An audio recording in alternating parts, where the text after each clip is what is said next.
नमस्कार मेरे प्यारे साथियों, मैं आपका अपना गौरव जयराम।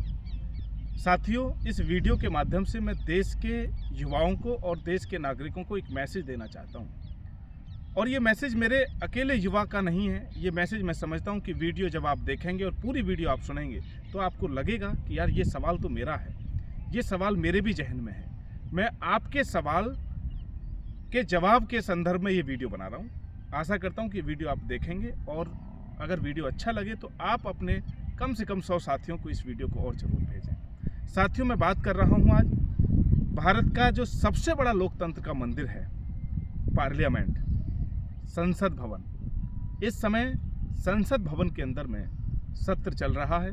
आप सब लोग इस बात को भली भांति जान रहे हैं। और संसद के अंदर में क्या चल रहा है वो शायद आप लोगों ने वीडियो देखी होंगी। किस तरीके की बहस चल रही है, किन बिंदुओं पर वहाँ पर चर्चा हो रही है। और सरकारी जो पैसा है जनता के टैक्स का, सैकड़ों करोड़ रुपए खर्चा हो जाता है जब सत्र चलता है। सैकड़ों की संख्या में करोड़ों रुपए खर्च होता है और वो पैसा हमारा और आपका होता है। उसका किस तरीके से उपयोग हो रहा है, उसका किस तरीके से दुरुपयोग हो रहा है, ये दोनों चीज़ आपके सामने है। मैं बात कर रहा हूँ साथियों, लोकसभा स्पीकर का एक बयान मैंने सुना और हो सकता है कि आप लोगों ने भी सुना होगा। श्री ओम बिरला जी ने चेयर पर बैठ करके ये बात कही कि भारत के प्रधानमंत्री आदरणीय श्री नरेंद्र मोदी जी पार्लियामेंट में इसलिए अपना वक्तव्य देने नहीं आए। राष्ट्रपति जी के द्वारा जो एक विधि होती है कि हर साल का एक टारगेट रखा जाता है काम करने का, और उस पर धन्यवाद प्रस्ताव के लिए सभी सदस्य उस पर धन्यवाद का प्रस्ताव देते हैं, धन्यवाद बोलते हैं। और लास्ट में संसद के जो नेता हैं वो माननीय प्रधानमंत्री आदरणीय नरेंद्र मोदी हैं वर्तमान में, उनको अंत में धन्यवाद देना होता है आदरणीय महामहिम राष्ट्रपति का। तो चेयर से ये बोला गया कि प्रधानमंत्री इसलिए लोकसभा में उपस्थित नहीं हैं क्योंकि उनके साथ कोई अप्रिय घटना हो सकती थी। संसद के अंदर में उनके चेयर पर कुछ ऐसी घटना हो सकती थी जिससे कि देश का नाम बदनाम होता। ये कहकर के ओम बिरला जी ने कई सवाल खड़े किए हैं और ये सवाल आपके जहन में होंगे।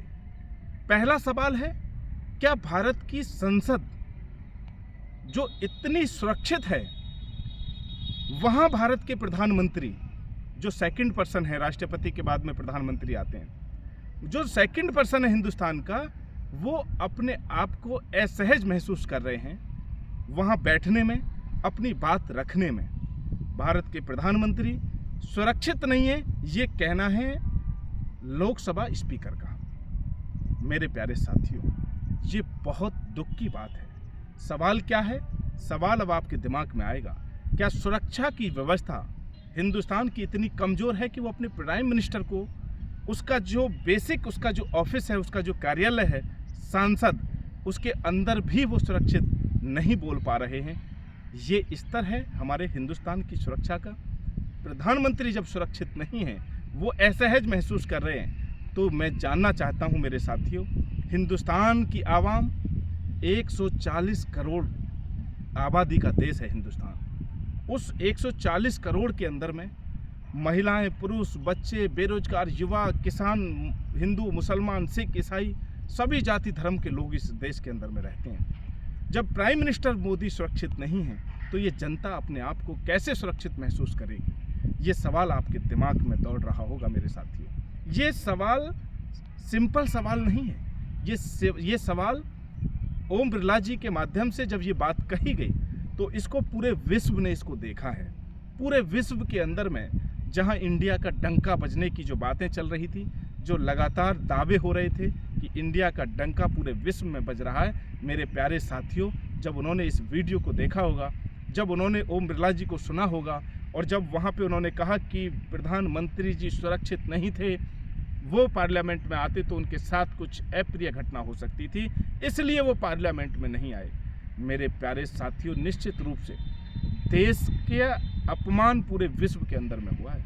देश की सारी सुरक्षा एजेंसियों का अपमान इस भाषण के बाद में हुआ है। देश के तमाम युवा, तमाम हिंदुस्तान में रहने वाले लोगों के दिमाग में ये सवाल खड़ा हुआ है और कहीं ना कहीं देश की सुरक्षा, देश की जो अखंडता थी उसके ऊपर प्रश्न चिन्ह लगाने का काम किया है माननीय ओम बिरला जी ने। ये सवाल का जवाब आना चाहिए प्राइम मिनिस्टर मोदी जी की तरफ से।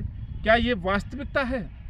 क्या वो बिल्कुल डर चुके थे कि वो अपने पार्लियामेंट के अंदर में नहीं जा सकते हैं? अपने जो साथी एमपी हैं, मेंबर ऑफ पार्लियामेंट, जिनको जनता ने चुन करके भेजा है अपनी आवाज़ को बुलंद करने के लिए, क्या उनसे उनको असहजता महसूस होती है? तो ये बाकी जनता, देश की जनता आखिर क्या करेगी? ये सारे के सारे सवाल हैं। इन सवालों का मैं समझता हूँ कि जवाब माननीय प्राइम मिनिस्टर मोदी को स्वयं देना चाहिए, जिससे कि देश के अंदर में, देश के बाहर जो मैसेज गया है, जो हिंदुस्तान की जो छवि धूमिल होने की कगार पर जो पहुंच गई है, उसको कंट्रोल किया जाए। ये मेरा संदेश था साथियों। इस वीडियो के माध्यम से मैं किसी जाति, किसी पार्टी से संबंधित नहीं हूँ, लेकिन हिंदुस्तान का युवा हूँ और युवा होने के नाते मेरे मन में ये सवाल आया और ये सवाल मैं आप लोगों तक साझा कर रहा हूँ। अगर आपके मन में भी सवाल हैं तो आप भी अपनी जिम्मेदारी मानते हुए अपनी बात को आगे रखें। कमेंट